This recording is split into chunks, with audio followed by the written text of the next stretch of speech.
Welcome to LOA Today. I'm Walt Thiessen. With me today is abundance teacher and money coach, Jody Lynn Craven. This is your daily dose of happy. We are so happy you decided to join us today. Jody Lynn, we have a kind of a semi-agricultural theme going on here, right? Because I mean, you're on a farm, right? That's about as agricultural as it gets. I run a gardening service, and our guest is a former landscape designer who started a whole landscaping business out of her front lawn, which was a cool thing.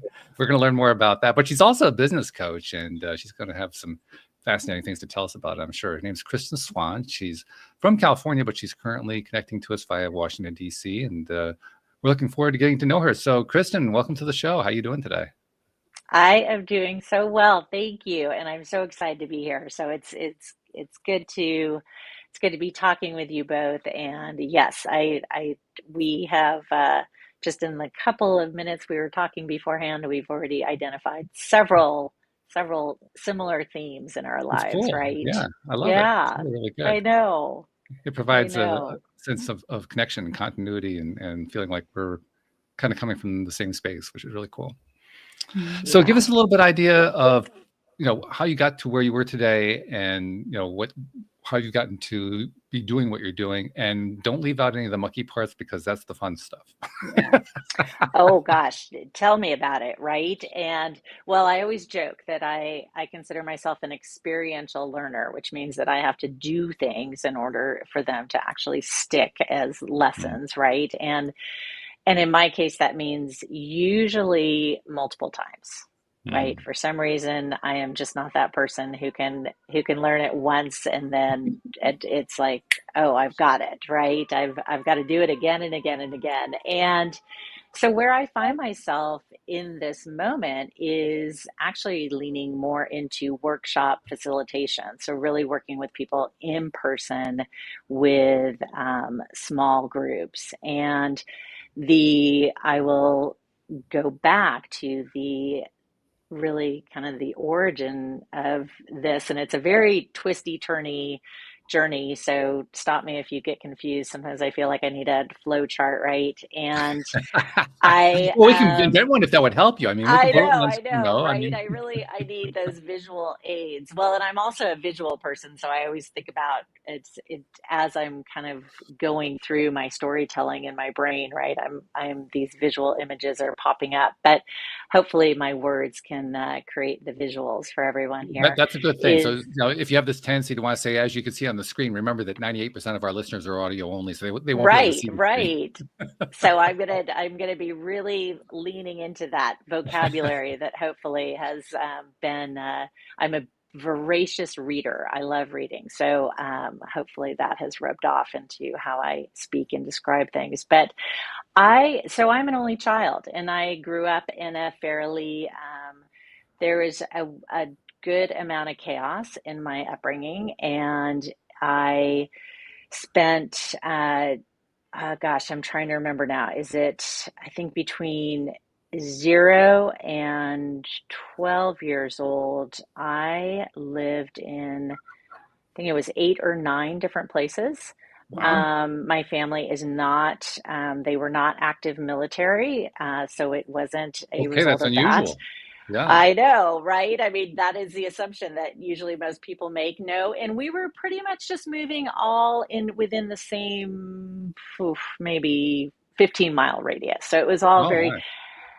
And that even though it was still in a fairly small geographic area, the resulting kind of the other thing is that it meant changing schools a lot. Sure. And so, yeah, so it was a really, it made for, as a child, it made for this kind of longing for consistency and for schedules you know, as we were joking earlier before we started the recording, that I was saying I'm detail oriented and perhaps a little bit of a control freak, and I think that that is certainly a result of this kind of shifting landscape, literally and figuratively, right, that I grew up in. That being said, one of the real beautiful consistencies in my life were my grandparents. So I had the benefit of grandparents on the East Coast that I visited pretty regularly every summer, and they were the absolute epitome of consistency. They were ended up being married for 73 years. Woo!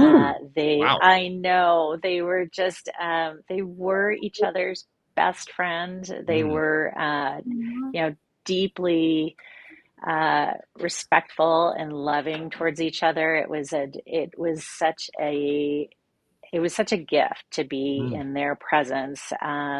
They maintained a very, there was, you know, you went grocery shopping on this day of the week. You did, you know, you did this, you ate lunch with, you know, your group of friends on Fridays at this restaurant. And so, I mean, there was this very regular, which I just soaked that up. That was so lovely just for however little bit of time each summer.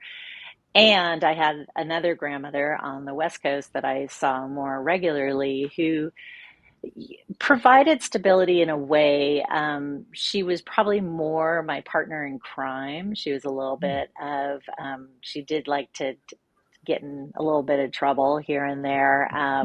So we would, but that also, there was a routine to that. I started spending, you know, every Wednesday night at her house, and then I would spend most weekends there. And we definitely had a routine where we would go grocery shopping together and do this and that. So there were these places that provided that consistency for me, and then school. I mean, school was another place that I really did well.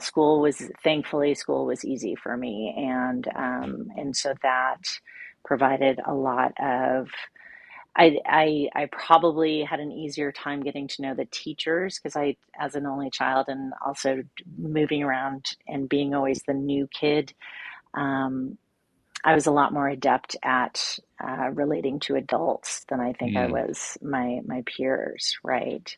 Mhm. Um, so that, you know, I don't know how much eh, in conjunction with all that, I was very entrepreneurial early. I mean, I remember being, you know, kind of 10 years old, and I think this was kind of some of my hypervigilance around growing up in uncertainty. Is I would notice, you know, oh gosh, I think my neighbors are going on vacation. You know, why don't I offer to water their plants or take in their mail? And so I always was thinking of, and I think a big part of being entrepreneurial is identifying a need, right, and providing a Mm. solution. Mm. So always was kind of noticing those things, Mm. and I, And it sounds like you also had a particular skill that a lot of people who try to become entrepreneurs, including myself early on, don't have necessarily. You had the ability not just to identify a need, but to identify a need that was actually there rather than one that you perceived might be there. yes, yes, for sure. I was, yeah, very much leaning into observing, right? I was a great observer. That was a skill that had been honed um, growing up with adults, and I think the other, you know, the kind of parallel track to this hypervigilance and this observation, however, that was a kind of a less, I mean, it was a survival skill. It was not necessarily one that served me that well as I moved into adulthood, but was one of being being very mindful of not rocking the boat, right? Mm, So I'm observing a need, I'm filling that need, but that kind of parallel track is I'm not actually really getting to know who I am, right? I'm a great you know, kind of mirror for other people, but I'm not it's at the expense of really getting to know myself, mm, and then so much of that other survival skill is really that becoming invisible when I needed to, right? Or mhm, just being quiet, or, making sure I wasn't asking for too much, or mhm, being too much, Mhm. being, not being messy, not being, all those things. And so that, I always think of things, uh, there's always kind of this interesting duality, I feel like sometimes in my life, and in most lives, right? So there's this part of me that's really good at seeing needs and creating solutions, right? And then there's this part of me that's and then there's this hustle that's happening in terms of the entrepreneurial spirit that is always kind of moving forward. Again, there's just this part of myself that's lagging behind, which is like, who am I? What mhm, is it that I really, really, what makes me tick, Mhm. right? mm, And so, you know, as we were talking about, I worked for some small businesses for a time. I took some time off when I had my kids. I mean, that was like the one thing that I knew that I wanted, was to be mm, a mom. That was the only thing that I was truly sure about. mhm, So that was wonderful and amazing and incredibly hard. If everyone who's been a parent out there, or I mean, it still is, as a parent of young adults, there still are big challenges to parenting, and I would, I love being a parent. Um, so I think, one of I was mentioning the landscape design career really evolved from this, doing this thing in my messy backyard, and the work being admired by friends and neighbors, and them then asking me to do the same at their yard. And mm, eventually I was like, well, gosh, let's make a business out of this. And I had no idea what I was doing. No idea. And I was incredibly busy. I mean, I had no shortage of clients. And there was certainly a time when I was, you know, not making any money. If anything, probably losing money, if I'm Easy to pain, do in the field, by the way. That's not a hard thing to painfully do in honest. landscaping. Yeah. Yeah. And, always figuring, experiential learner, right? So I'm continuing to gather information, and I am making improvements. And so my landscape business went through several iterations. There was a time when I was in partnership with a landscape contractor. There were times when, my focus was more on kind of project management. So all these different things, and really, um, a lot of good work being done, and it was enjoyable. And when I started to be more actively in conversation with other designers and people in the field, landscape architects, I was meeting these people who were so wildly talented. I mean, Mm. just really, I always joke that my biggest selling point or skill was that I could get things done, right? I would not Not a lead bad my one at all. clients. Yeah. No, it's not. And especially in any kind of construction, field, right? I always would say that I would never leave my clients with a punch list, right? Mm-hmm. I would get it all done, and I would not disappear, right? I Mm-hmm. mean, sometimes, I think most of us maybe have had a project where that person kind of disappears and there's still Yep. things to be done. So that was not me. And I was meeting these people though who were so, I mean, their work was so gorgeous, and just in their in the just the depth of knowledge they had in the plant material, or the soil biology, or just all these things, and their businesses were just, kind of a hot mess. And so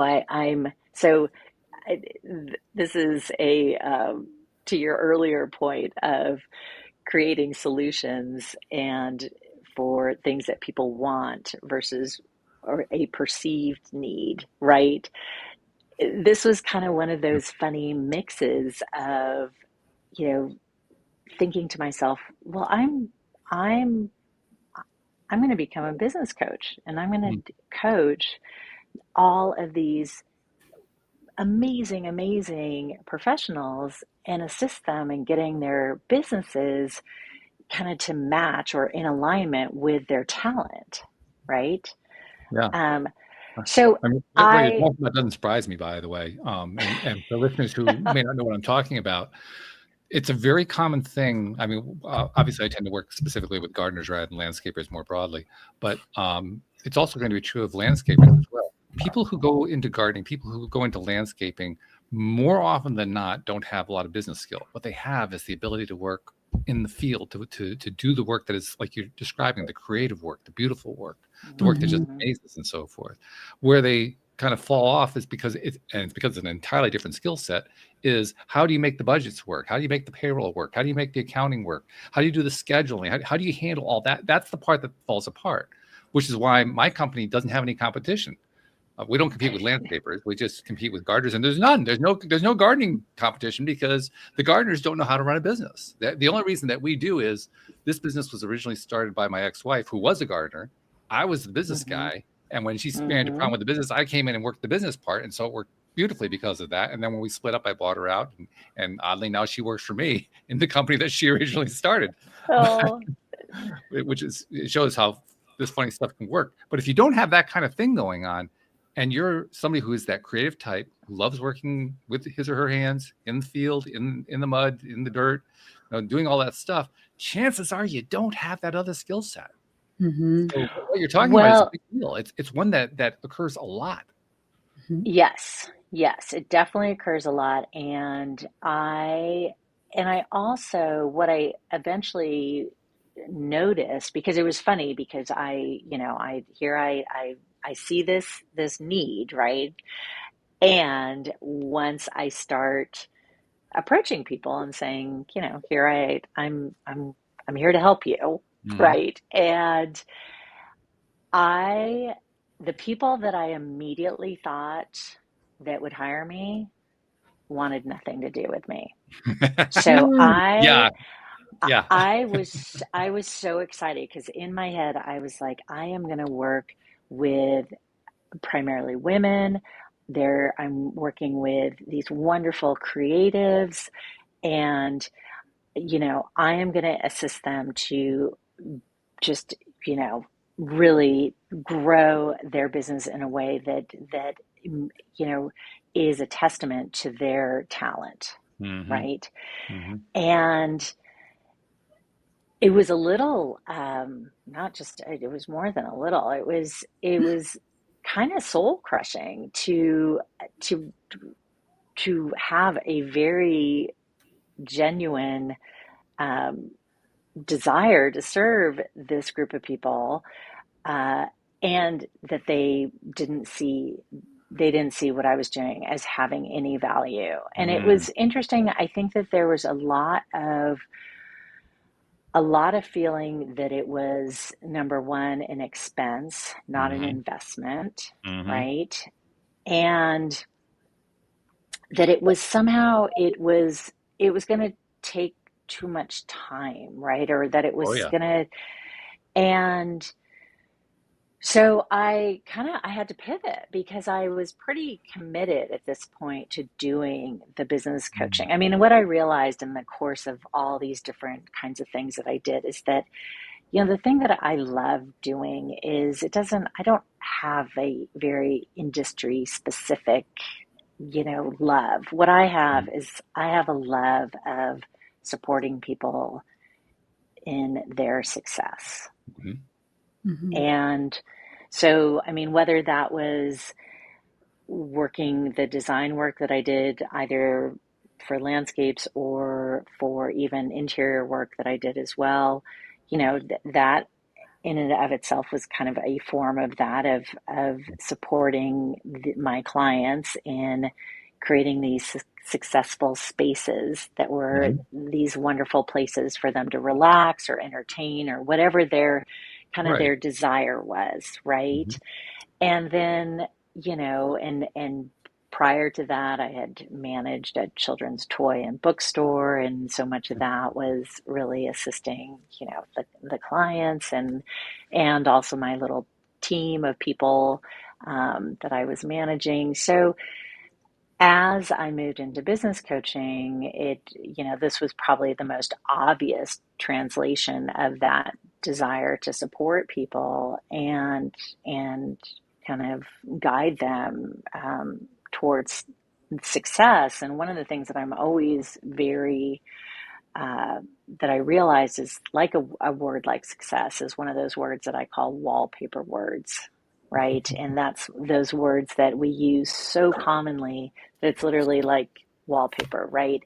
And so one of the things that I would start with doing when I finally did start getting clients is I would say, we need to define these words for you And before because you go further with that, there's something I want to zero in on because you mentioned how yeah, you really weren't hitting the right market, and this is a big deal right. for anybody who's ever tried to do something entrepreneurial. I mean, we had the same thing with the gardening business. Literally, when we started, we thought our best clientele were going to be the wealthy people with the big landscapes who need us to come in. No, they're actually the worst customers. They're not the ones you want at Yeah. all.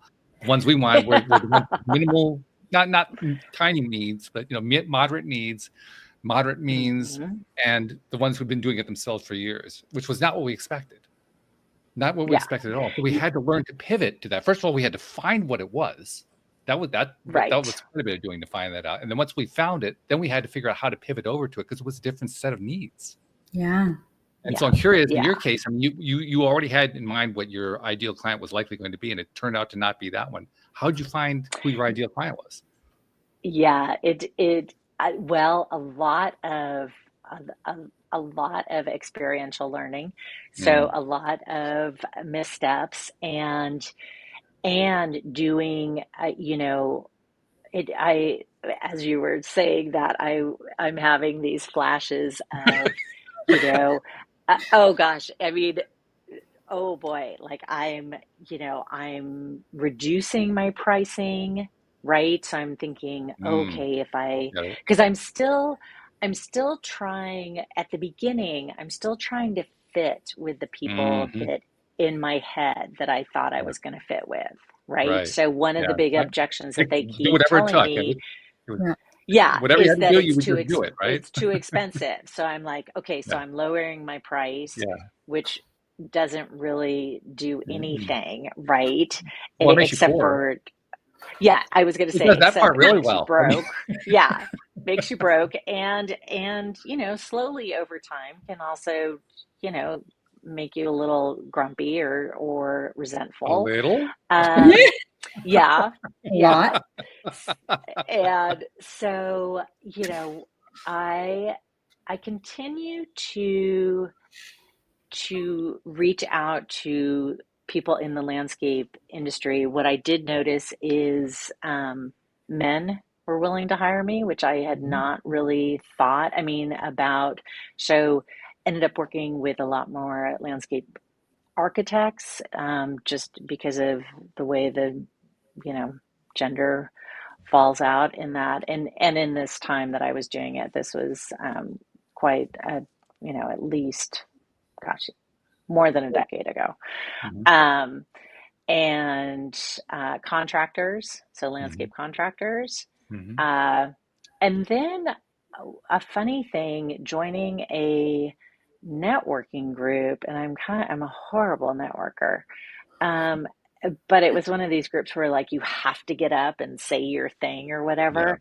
And so what I found is the thing that I had seen, and you touched on this, Walt, is I had seen that people who did their thing, um, had this zone of genius in this realm of whether it was landscape design, interior design. It also was is kind of the same thing within the wellness space. People Mm. who were um, doing coaching in wellness had studios, exercise studios, or different services.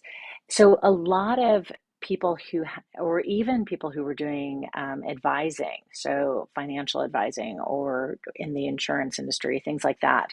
Um, so they had this particular professional service that they were so good at, and the business part is sometimes where like things they it got messy for them.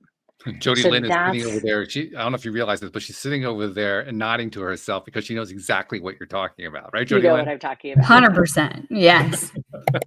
You got to Yeah, tell her what your background, because we talked about the fact that you have the horses, but you didn't tell her what your actual background was right. all about. No, I've been in financial services for about 15 years now. And then I have a coaching company as well. So you're right in my wheelhouse. I'm Yeah. following you there. And it's so true that you can get the skill or acquire the skill, develop the skill, whatever, of talking to people and even presenting or understanding or Hmm. all of these different things to make you good at what you do. But I also noticed that, especially in the financial industry, everybody's a contractor or self-employed. Hmm. And Yeah. our company that I was with, it has a lot of really great training. But even then, people still didn't understand how to run a business. It's Yeah. crazy. Yeah. And so from that, I realized that I was really, the people that I could help the most were people who were generally business founders and owners, people who had been in business for at least 5 years, so that we had some information to actually they had a level of experience, and there was an amount of data that we could go through to be thinking about. They had success, and they had kind of plateaued, Mhm. right? So they were people that at this point were stuck, um, and they were, these people who were very good at the thing that they did.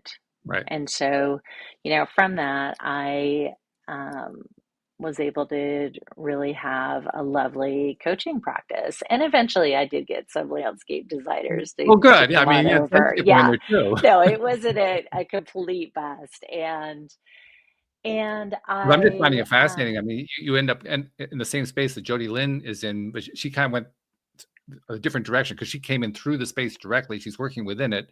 And then she realizes that she's got stuff to share that other people, not necessarily in her space, but people perhaps on the client side of her space, or people who are related to the business. So again, the same kind of moving through one field to find the next field, because that's the way her coaching business worked was different from the way her financial services business worked.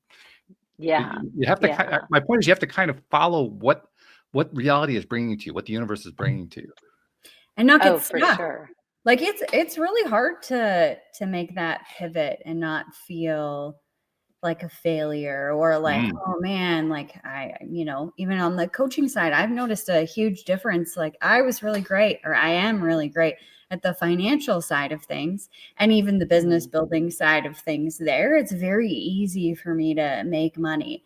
But I've noticed that there's a different mentality that I have about coaching, whether it comes to like who's going to buy this or how is this going to land for people, or what the ideal client is that I had in my head and what they think is worthy of paying, I guess. Yeah.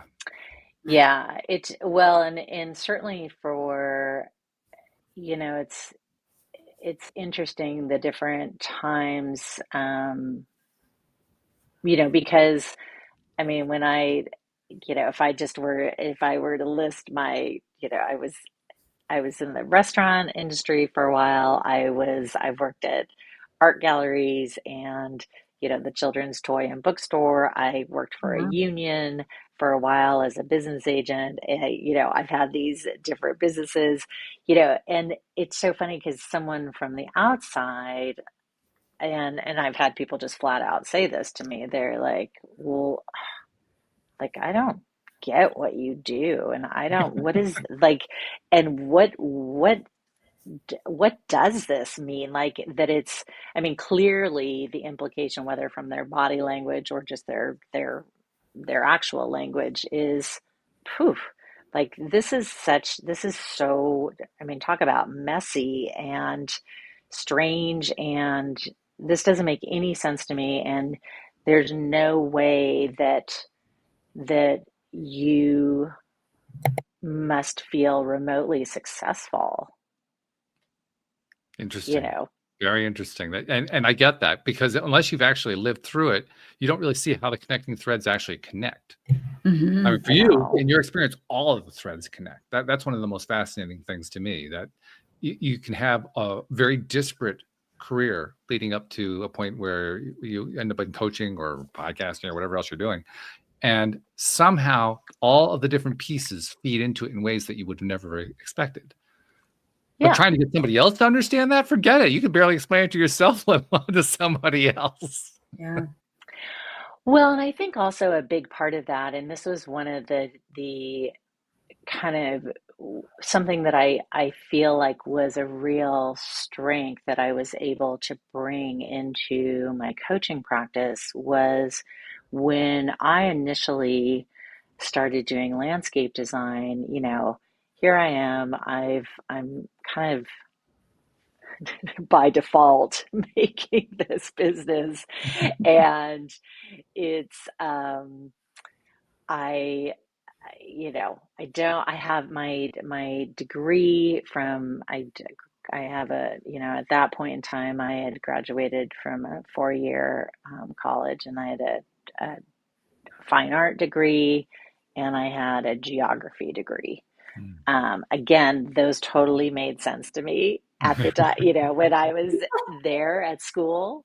And in part, again, this through line for me, the reason why, here I was going to do this fine art trajectory, and, I'm going along, going along. And then I take a course in the geography department, which is probably like a, one of those core curriculum courses. I went to a liberal arts college, so and I just fell in love with this crazy cast of characters in the geography department. And I was like, I got to figure out how to spend more time with these people, because they are just like, it was a tiny department. I think there was maybe 6 professors in it, and they were just, I mean, yeah, you could not make up a more wild bunch of just interesting real characters. And so I'm like, I got to figure out how to, I got to add a major. And I did.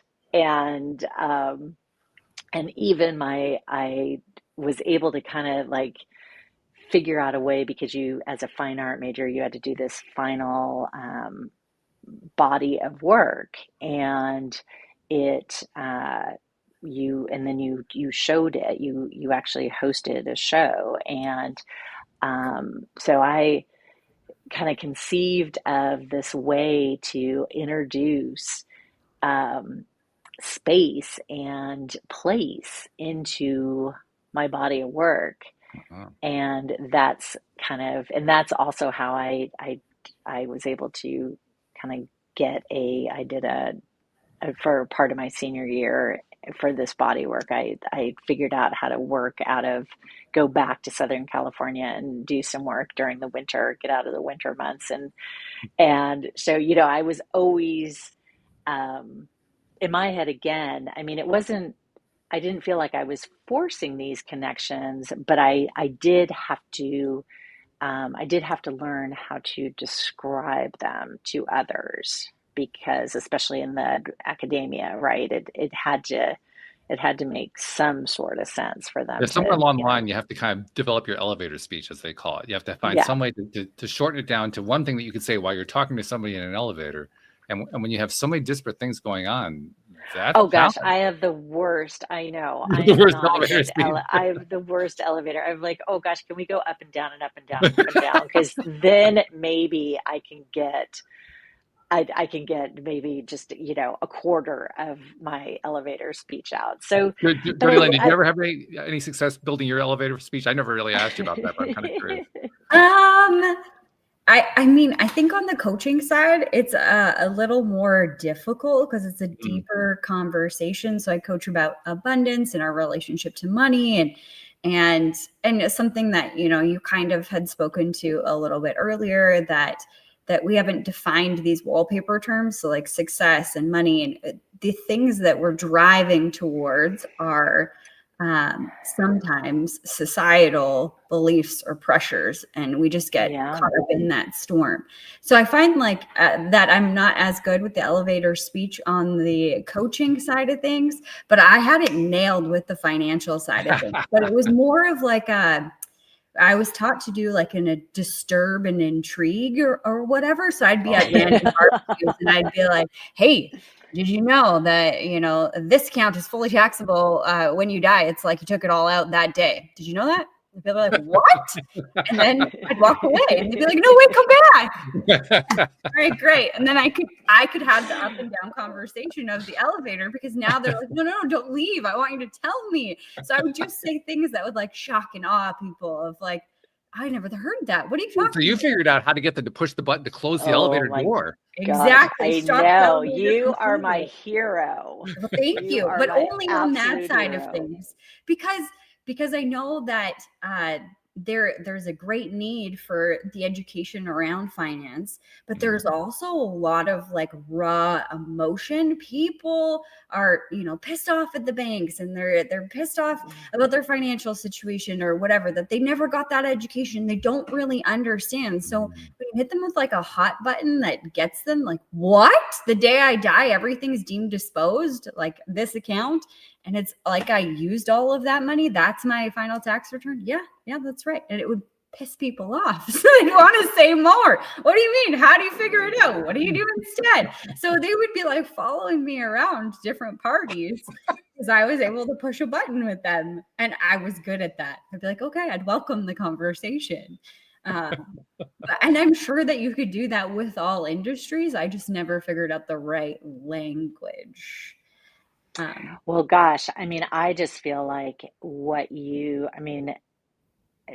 because so much of my work right now really is around this concept of story, right? Yeah. So I kind of think of these three big buckets. I think of the stories that we tell ourselves, the stories that have been told to us or that we've inherited, and then the stories that we choose to share with others, right? And that's always, I'm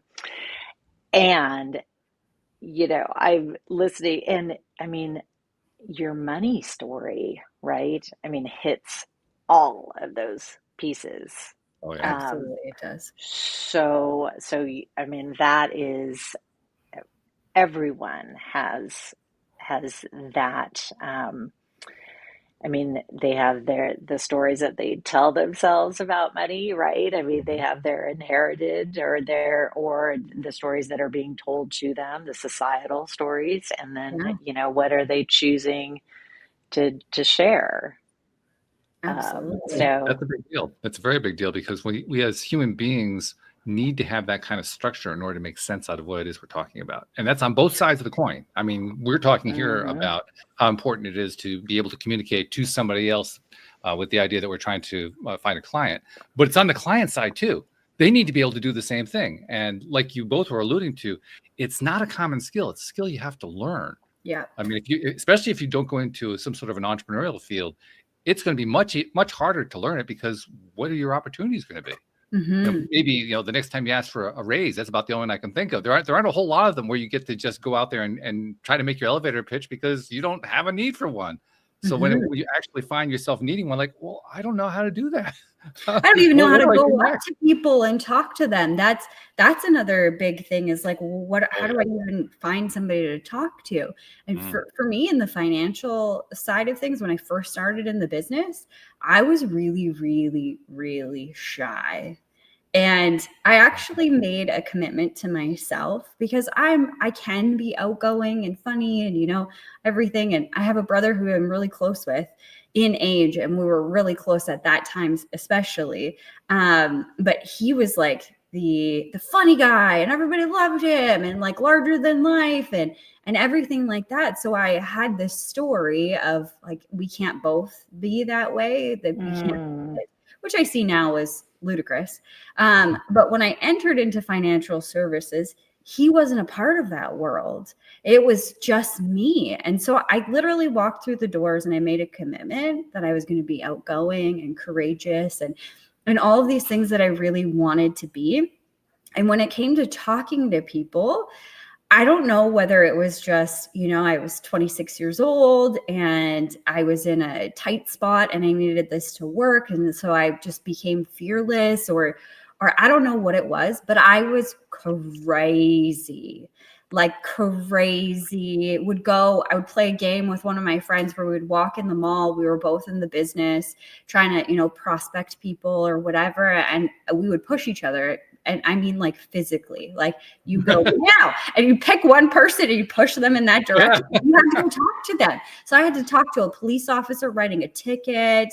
I even like in an automated car wash, like when you're waiting in line for the automated car wash, I started checking it out the first time, but I gathered a bunch of like stuff from my car, like garbage or whatever, typical lady, just throwing water bottles back there, whatever. I got, there's some water bottles or whatever, some garbage. And I'm like, okay, there's a garbage can right beside where he is in line in an automated car wash.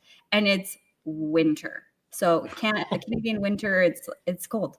It's cold. So I grab my stuff and I go to the garbage bin that's right beside him. And then I turn and I look and he's looking at me and I like wave and smile, totally chicken out, go back to my car. Like, you can't chicken out. You've got to go. Like you made a promise that you're going to talk to that guy. You didn't talk to him while you're in the store and he was behind you. You could have, but you didn't. Now you went to the garbage once. Like, he's going to think you just have a really dirty car. So I went back to my car, and instead of sitting down, I grabbed some more things, like anything that I could find that looked like garbage. And I went and I put it in the garbage can, and I turned, and again, he was looking, and I waved, and he literally rolled his window down, and I prospected him. Like I said whatever the script was at the time that I had in my head and whatever. And I actually got his phone number. He never became a client. He never came to work with me or anything like that. But crazy story that I was just willing to do whatever it took. But most people that would come into that industry, into that business specifically, I would tell that story or talk about those things. And they're like, you're just crazy. You're just special. You're just more confident than I am. No, I was scared shitless. I wasn't confident before. I was just willing to put myself out there, because it didn't matter at the end of the day, like, what's this guy going to do? No, I don't give up my phone number. No, I'm not interested. Okay, cool. I'm not going to die. It's okay. But at least I tried, and that built my confidence. But I noticed that there was a huge struggle in that work, in that industry, of people who are like, I don't know who to talk to.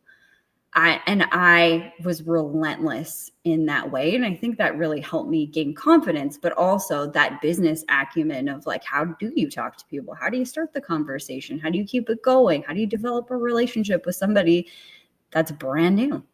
And by the way, as you were describing that, it occurred to me, there's an example of something that crosses over outside of business realm.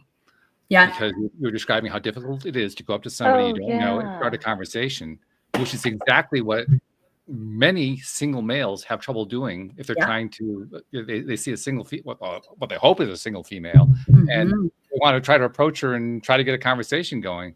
And it terrifies many of us. I mean, there's some guys who they just can just do it. It's not a big deal. But for most of us, it's the same kind of syndrome that you were describing. Like, oh my God, I can't talk to that person.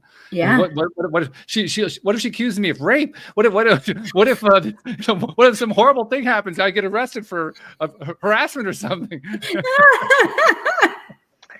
Yeah, it's very, I was listening or reading something recently, and it was talking about, kind of when you are approaching someone, and regardless of gender, but just kind of how do you get over that initial fear, Oh, yeah. and it was saying, the suggestion was, you don't really have to come in hot, so to speak. You don't have to have a big whatever. Like, it's okay just to come up and say, hi, my name is Yes. Kristan. Yes. Right? How are you? Yeah. How are you? Right? Yeah. And what you're touching on is important, because, and this happens particularly with single men, but it happens in other areas too. We feel like we have to have the end result in mind, and if we don't get the end result, we failed, and that's not the truth. No, it's not the truth, and it just is. And we put so much pressure on ourselves to be this, I don't know, to be smart or funny or whatever. And when, just being human, right, is absolutely enough. Yes. Yeah. But, well, not only is it enough, it's also a descriptor of how we feel about ourselves. You have to feel good about yourself in order to be able to do something like this, to at least some degree. If you don't feel good about yourself, you're not going to make that. I mean, you're going to do what Jody Lynn the first time did. You're just going to say, okay, I'm not doing anything. I'm going back to the car. I just can't handle this anymore. Yeah. Yeah. And I was mentioning that one of the kind of key lessons that I learned from my own journey as a business owner, particularly when I had the landscape design business, is that I was able to translate into a great kind of teachable moment in my coaching practice, was when I started my landscape design business. I had this and I think a lot of it came from just a lack of confidence, and but I had this thought that there were these distinct, like there was professional Kristan, and then there was personal Kristan, and you have got to just, like, the two shall never meet, right? Yeah. I mean, that you've got to be, this, that, and the other thing when you are professional Kristan, and don't let any of that personal side kind of leak in, right? And total compartmentalization. Yeah. Oh, total. And also, I think that was, again, that compartmentalization, it was such a survival skill that I was adept at from growing up. And it was, the thing that I learned is I had much more fun and success in my business when I realized that I was a whole person. Right. And that didn't mean I know that there has been some conversation around, bring your whole self to work or whatever. And then it's like, oh, well, gosh, whoa, we don't want your whole self. We just want the whole self that fits into our idea of what your whole self should be. And so I think there's some nuance here, I guess, that I want to highlight, but I do think that it was, and especially in the work that I was doing, it was okay to say, that I had kids, or that this is what I was, that I had traveled someplace, or that I had, I felt like there was like, oh gosh, they just, don't let anything that is just not about the project. And I think it was when kind of more of my whole self was showing up that like I said, it was way more fun for me. And in turn, I think I just became more, accessible for the client and to work with. And, and that was, as a coach to business owners, so often I would have a client, and a lot of times there was a gender, it kind of fell along gender lines. I had female clients who kind of had that similar feeling that they had to do that distinction of their personalities in their work. And it's like, yeah, especially when you're a business owner and you're in an independent business owner, how your personal life is it's related to how well you're doing in business. And I think that is, I have this journal. It's called Spaghetti on the Wall. I was just going to bring that up. It sounded like it was perfectly tied in. We got to talk about so, well, because here I am. I'm working with my business owners, and I'm listening, and we're talking, and over time, I'd be working with folks, and it actually didn't take that long, but I'd be listening to and recognizing these patterns. It always started with they'd come to me with an issue or a question or a problem, right? And then we'd kind of unpack it a little bit, and I'm like, okay. And then as I am getting to know them, I'm like, okay, so we've got, there's definitely some patterns going on here. So part of Spaghetti on the Wall was to create a journal that has prompts and basically guides you kind of through this journaling process in order to, what I used to say was, develop a habit of discernment. And part of what I meant by that was, get curious about yourself, kind of gain some awareness around your patterns, and one of the big places for my business owners was decision making, right? I mean, what are those patterns around decision making that you have? And I joke that, I say that this was all inspired by this need, right? This external need that I was witnessing amongst my clients. And of course, this was, I was right in the midst of my second marriage, which was not a happy place. And, I had basically had not really processed the grief over the demise of my first marriage, and with whom I shared 3 children, and had moved into the second marriage with still, hadn't really gotten curious about my decision making, about who I was, right? I mean, I've been really good at just hustling along and creating businesses and doing all these things, but I had still very little idea of who I was at this moment. And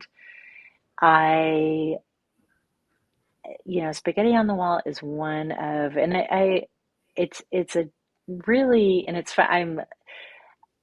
I'm laughing a little bit because I've returned to Spaghetti on the Wall in a very active way recently, and meaning that I always have maintained a journaling practice, and I was thinking, gosh, I'm going to go back to the actual Spaghetti on the Wall and do the prompts as they are, because I kind of do them loosely in my regular journaling practice. And about 5 days straight into it, I was laughing because I was like, wow, this really works. This is so great. And, which is funny when you're talking about your own thing, but it's Right. like, gosh, yes, it does. And I never think about my coaching practice or even the small group workshops that I facilitate now. Like, I am not about wanting to change people. Because that's not really up to me. No. That's not up to me. What I can do is I can, and this is only for people who are open to it, is I can provide tools and a space for gaining some awareness. That's Right. important. And that's, I think, the place where we can learn and grow from. Yeah, well, that's where the journaling process is going to be very powerful, because it's going to enable you to focus in a way that you would not normally focus in your everyday life. That's what those prompts that you were talking about are really doing. I'm sure when you got excited about your own prompts that you created, is that I know, they were guiding you to focus in on what you really wanted, what was really important, what you valued, all that kind of thing. And that's where the rubber meets the road. It really is. Exactly.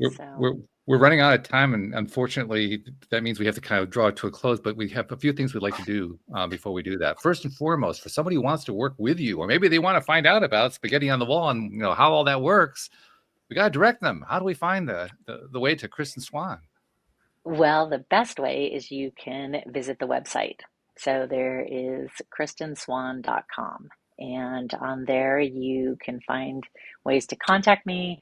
Spaghetti on the Wall is available for purchase, and kind of current workshops are up there. And also you can just reach out to me directly. All right. That's good. Second thing I like to do is I like to go to Jody Lynn, who is, you've already got a sense of what she's like, but when you get to know her over the years, you find out she's really, really good at this stuff. I don't know if you noticed, she's also a consummate note taker. She was taking notes throughout everything that you said there, because that's the level of detail that she uses to do her version of, that focus in, that really, grab what's going on. And as a result, she's really good at summarizing what happened. So Jody Lynn, what happened today? What was the stuff that you say is the takeaway?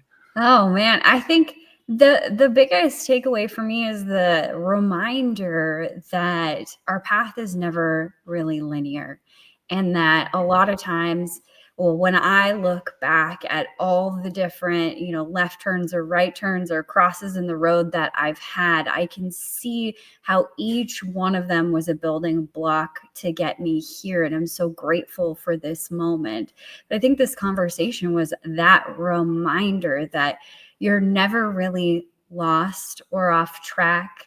You're always on time, that it's always happening for a reason or for this greater good, and that the beauty of the journey truly will prevail. And I think that's such a beautiful message and such a beautiful reminder for everybody today.